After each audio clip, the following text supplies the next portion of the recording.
ఇప్పుడు మనం ఏంటి అసలు మిడ్ పాయింట్ ఫార్ములా అనేది ఎలా వచ్చింది? కానీ ఇది ఒరిజినల్గా ఎక్కడి నుంచి వచ్చిందంటే సెక్షన్ ఫార్ములా నుంచే వచ్చింది. మనకి ఆల్రెడీ తెలుసు సెక్షన్ ఫార్ములా అంటే ఏంటి, m1 x2 + m2 x1 + x1 ఇదంతా కామనే. ఓకేనా? అసలు సెక్షన్ అంటే ఏంటి, ఏ బి అనే ఒక లైన్ సెగ్మెంట్ ఉంది, దాంట్లో పి అనే ఒక పాయింట్ ఉంది. ఆ పాయింట్ దీన్ని ఎన్ని అంటే ఏ రేషియోలో దీన్ని డివైడ్ చేసింది, ఇక్కడ దీన్ని ఏ రేషియోలో డివైడ్ చేసింది, m1:m2 రేషియోలో. మేము ఇక్కడ ఏదైనా అవ్వచ్చు, 2 అవ్వచ్చు, 3 అవ్వచ్చు.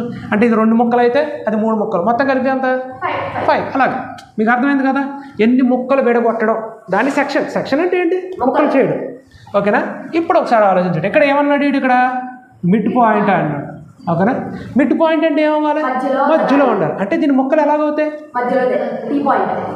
సమానం అవుతుంది. అవునా? అంటే ఒకవేళ ఇక్కడ 4 ఉందనుకో, ఇక్కడ ఎంత అవుతుంది, 4 అవుతుంది. మిడ్ పాయింట్ అంటే అదే కదా అర్థం. చేస్తే మళ్ళీ అవుతుంది అంటే ఒకవేళ డివైడ్ చేసాం 4. సో కంపారిజన్లో ఎలా ఉంటుంది, రేషియోస్లో ఎలా ఉంటుంది, 1 అయితే ఇక్కడ 1, ఇక్కడ 10. అంటే ఇక్కడ m1 ఎంత అవుతుందమ్మా, ఇక్కడ m1 ఎంత 1, ఇక్కడ m2 ఎంత 1.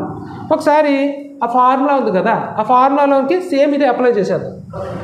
ఏముందమ్మా అక్కడ ఫార్ములాలో, m1 x2 + m2 x1 / m1 + m2. Same అదే ఫార్ములా, కామా ఇక్కడ ఎంతకి దేనికి కనిపెడుతున్నాం, పీక్ కదా, పాయింట్ పీకి. మళ్ళీ ఏంటిది m1 y2 + m2 y1 / m1 + m2. Okay, ఇది వదిలేయండి. m1 ఎంతమ్మా లిల్లీ, ఏదమ్మా ఎంత, 1. Very good. ఇక్కడ ఏముందో, ఇక్కడ 1. x2 ఎంత,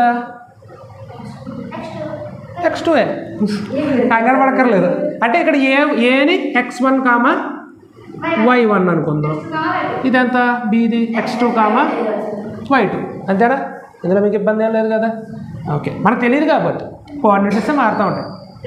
ప్లస్ 1 × x1 బై ఇక్కడ ఎంత వస్తుందమ్మా, 1 + 1. విధంగా చూద్దాం, తుడిచేసి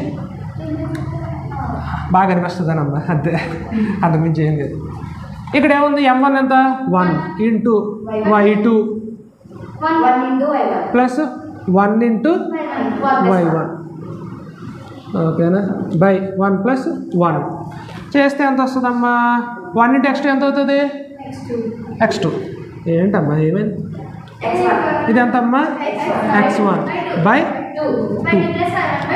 ఇది ఎంత, y2 + y1 / 2. దీన్ని ఏం చేస్తాం మనం,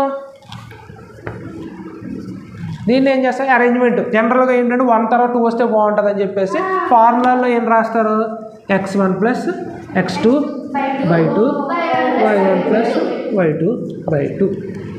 అంతకుమించి ఏమీ లేదు ఇందులో చెప్పుకోవడానికి.